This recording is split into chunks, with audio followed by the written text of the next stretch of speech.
Hi, welcome to One Word a Day. I'm Sophie, your pilot into the universe of Chinese. We are going to continue our journey in learning just a little bit more of this amazing language. And along the way, we pick up Chinese customs, Chinese history. So today is a little bit about both of that.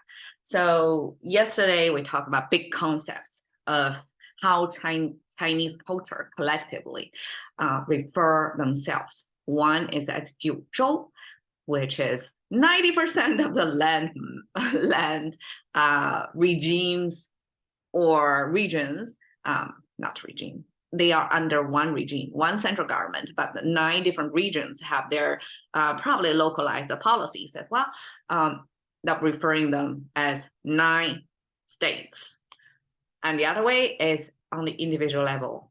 And here, this 夏 is not necessarily means summer, but it means a human.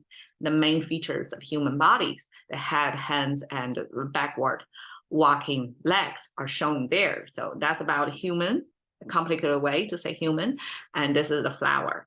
So we use a flower, human, paired together to self-refer to, I guess, they probably identify themselves as some blooming culture.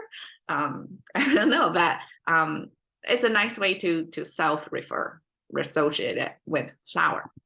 Okay, and today we continue with 夏商周, which are the first 3 dynasties in China. Okay, as Chinese, with so many dynasties, my history book is pretty thick, and I have to memorize all the beginnings and endings of each era, each dynasty, and the major characters throughout history. It's a lot. It's a lot. Trust me, American students, you should be happy about your history books, the thickness. But okay, this 3, 夏商周, are the beginning 3 dynasties. Yesterday we talked about 华夏. I said it's a beautiful way to describe a human figure, humans, with flowers, right? Flowering human or blooming human. Another interpretation of that 夏 is not necessarily, it's not a summer, it's not a human either. It's the beginning of this lineage or bloodline. So that's 夏 is the first dynasty. So blooming dynasty starting from 夏 is how the Chinese later on generations of that, even if it's a different, like a change or ruled under different names. So 夏商周 are basically, besides 夏, Shang and Zhou are the family last name, I mean the last name or family names of the ruler. So regardless of how dynasties change, it came from the origin of this 夏 dynasty. So that's another way to explain 华夏. Okay, so 夏 in contemporary Chinese, it means summer.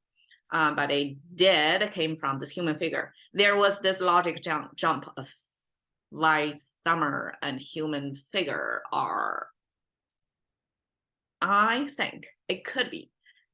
This 夏 is, okay, this is a human figure generic and simplified, super simplified. It's just 2-legged standing living being, right? And this 夏, we have the head, which has this nose ridge and the nostrils circled, means the whole head.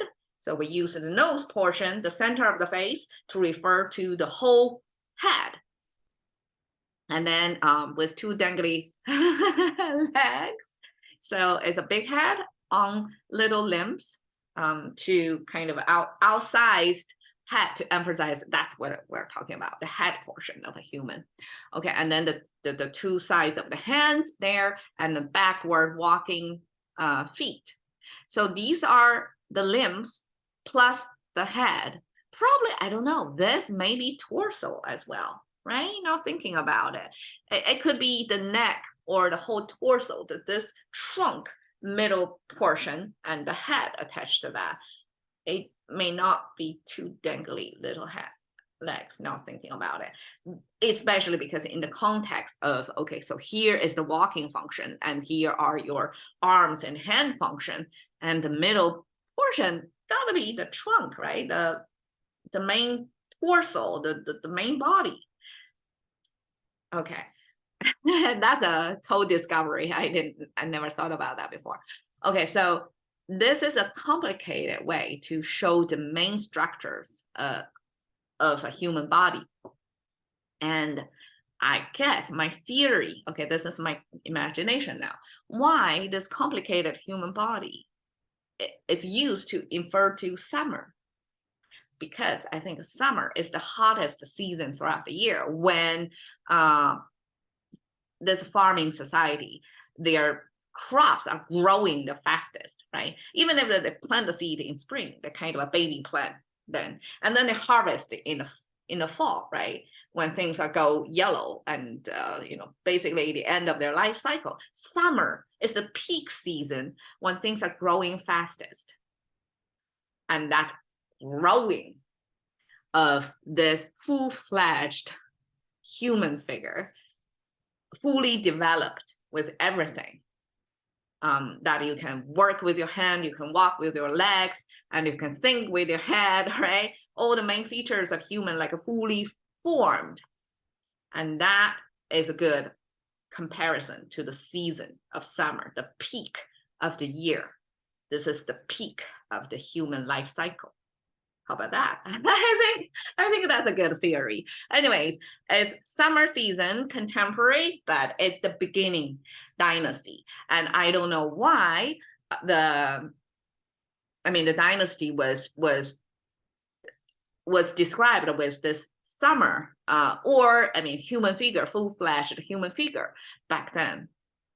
It could be there was this, human sapien, right? Come from sapien or caveman or hunter-gatherers, right?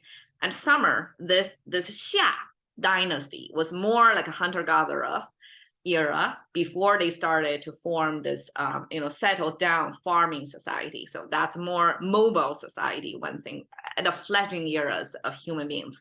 And when we reach the maturity level of human as a species at that time, I guess that's kind of marking the starting point of Chinese culture, because it's a fully formed human with functional parts as a contemporary human.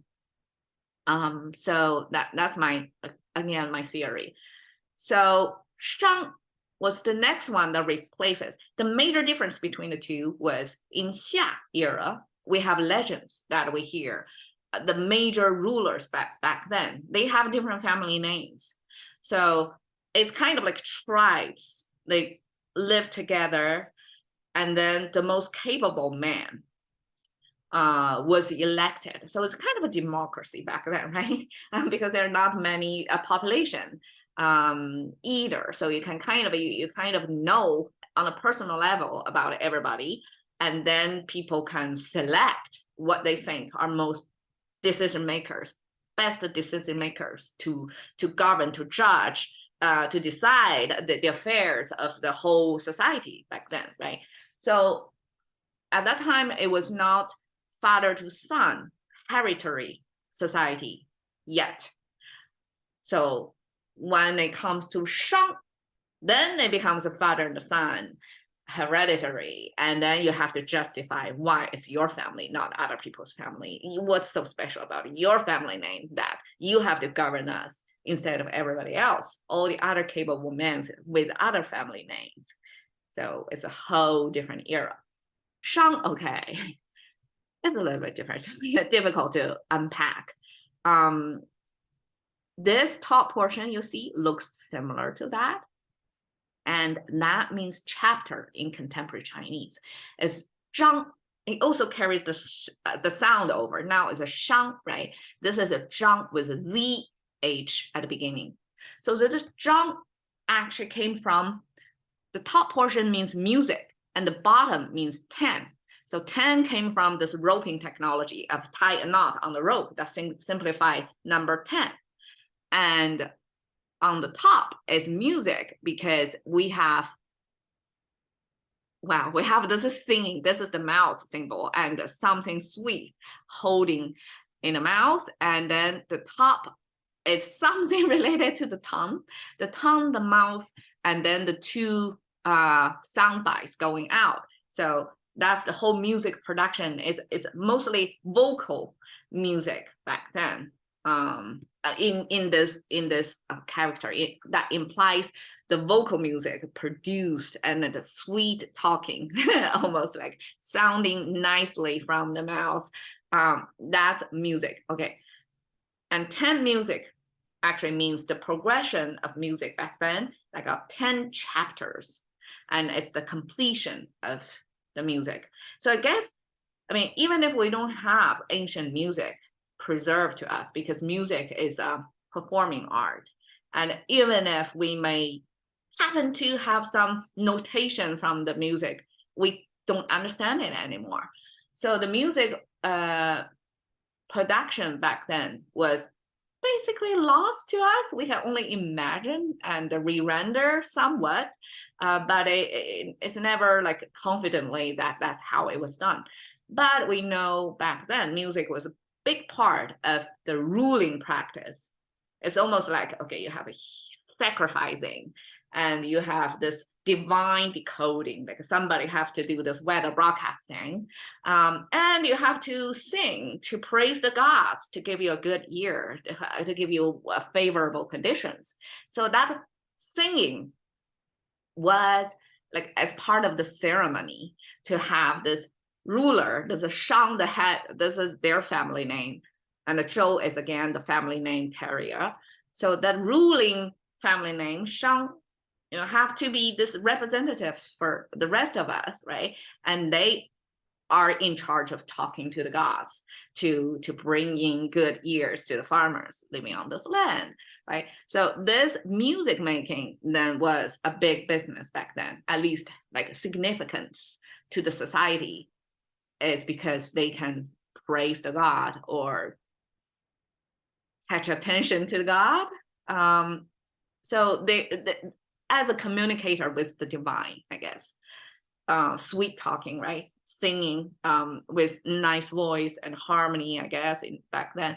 And then the music making have different chapters, probably have different meanings, like a catch attention, and then you put in your message in there, and then there are 10 chapters to complete the whole ceremony of communicating to God, right? With the best sweet talking, with singing.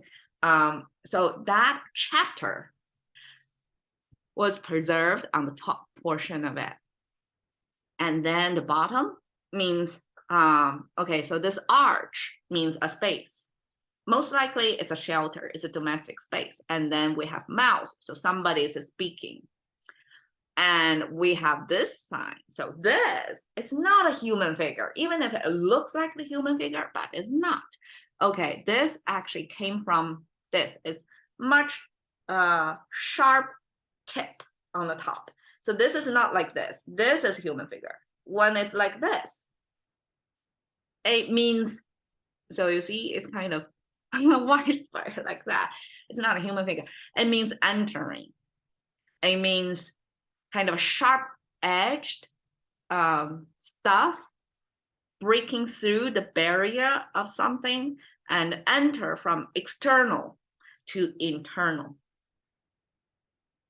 Take a moment to think about that. Okay, so this entering means you internalize. So I guess the middle, okay, the sheltered space with a human mouth in there is kind of give you the sense of it's your human inside the space, and then you kind of internalize internal. One way to, I mean, the language back then was using this portion, the bottom part of it, as somebody who was muted, or who was not clearly articulate, who couldn't get an airflow out. So they cannot externalize their sound to get their message out. So it's somebody who is kind of mumbling. The sound is within. But I would like to understand it as this is chapter. That means the framework of things. And then you kind of internalize like a self processing that processing internally in a safe, sheltered space, right? And the mouth simply symbolizes there's a human in there. And you keep that message within. And the mouth also means like you do have a speaking function, like you can talk if you want to. So this altogether later on in our contemporary language use, this 商 actually means business. We use 商人 means businessman, but 商, the origin of 商 actually came from this estimating. So my understanding of that estimating was it's a music chapter, and this internalizing process, why it's estimating is because business, when we think about a business, what that is to estimate, to have a good estimate of how things are going to happen. That's prediction, but also how things are valuated. You have to know the value, right? Before you can do a transaction, either buy or sell. As a business person, you have to be able to estimate the value of things. So this estimation came from this 10 chapter of music. It's kind of a framework to give you, almost like today's statistics, we use 100%, right? 章, we use 10 chapters to kind of frame how things are progressed. Is it a 10 chapter finished, or is only to the 5 chapter? So it's a kind of a quantifying how things are progressed in terms of time or in terms of volume, or give you a sense of valuation of where things are. So you have to kind of have a framework to understand how things are valued. And then this internalize the computing, right? You have to think about it. And then the mouth symbol is speaking. You have to communicate. You have to negotiate. So 商 also later on in contemporary Chinese not only means business, but especially it means negotiation. It's used paired with 两 means 商量, means negotiating, the two-party negotiating, but it definitely originated from the estimation. So without the speaking function, without the trying to convince or influence your negotiating opponents, you first have to gauge how things are valued. You have to evaluate,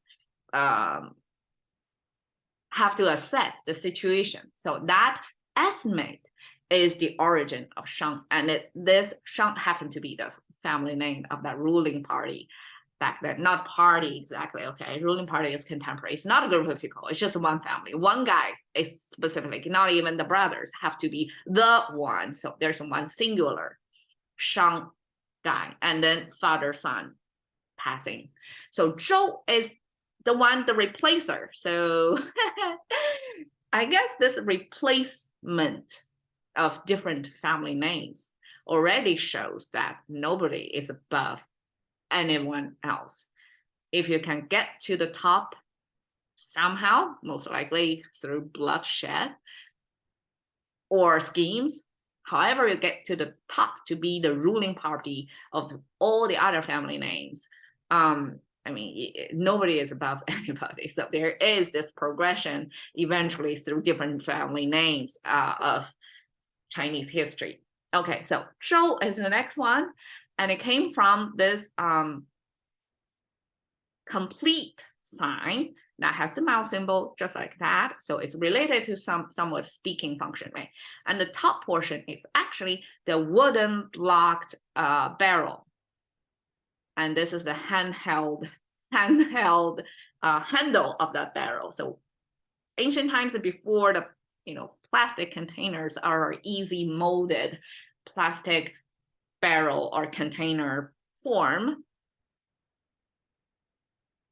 So picture the buckets, the orange color buckets from Home Depot. Okay, the ancient version of that is with a handle, which is like that, and every side of that bucket is a wooden panel that tightly bind together so water do not leak. Maybe leak a little bit, but just enough to hold water in temporarily to fulfill the function. But it's all that panel have to panel together, tightly bound, and at the bottom there's something the circular shape have to hold at the bottom, right? So this simply depicting this panelized buckets back then is made of wood. I would imagine it's wood, right? There's no other more formidable containers back then. Maybe metal buckets back then, but most likely it's wood. It's more accessible to commoners. Okay, so this 周 simply means every panel on that wooden bucket structure have to be there. Anything that's shorter or missing, this function of the bucket cannot be fulfilled. So when it pairs with the speaking, the mouth symbol, it means when you're talking about things, you better address all the aspects of this matter. You cannot intentionally miss anything. And that all the direction, all the panels, all the grounds covered, that made up of this concept of 周 means complete. You address something completely. Okay, so this is happened to be the family name of that dynasty. So here I pick up a little bit of history. Gosh, even if I was memorizing, I mean, probably I memorized all the dynasties back then. If we want to survive the national exam system back then, it's closed book exam. So it's a lot of memorization, just rote memory. Still, I forgot. I have a vague idea where things are. So Xia, this is the region of Xia, and I'll give you a bigger map of China. So this shape looking yellow river, that's the main culture origin era. Region, because they are best for farming. And you can see from this map, the Xia is probably around here. So it's kind of like the heart of China, right? In contemporary China map. So this Xia starts from 2,000 years ago. 2,000, no. Okay, so 4,000. Okay, so it's 2K to 1,600 years ago, BC. So that's the starting point. Agriculture, tribal society, chieftain, probably back then. And then when it comes to Shang, which is a little bit east to that. So this region, and that's the, okay, this is a zoom out view of metal, I guess it's a copper, a bronze container making. So the bronze container was used as a ceremony. Again, just like a music we talked about, is a way to show appreciation or a sort of negotiation with the divine, right? So they carve their family name, somewhat looking like that, onto the container. So that's the Shang. And then Zhou is further inner land. I guess that's related to regional development. So back then Zhou replaced Shang as a different family name. So you see the sequence. So this first dynasty lasts for 400 years. This one is 600 years, right? And this one is 800 years. It's getting longer and longer. So I guess whoever is the ruling family eventually get better at ruling. So they last longer by each family name. So that's 夏商周, the beginning of Chinese history. Okay, cash into the currency of thinking by one word a day with Sophie. See you another day.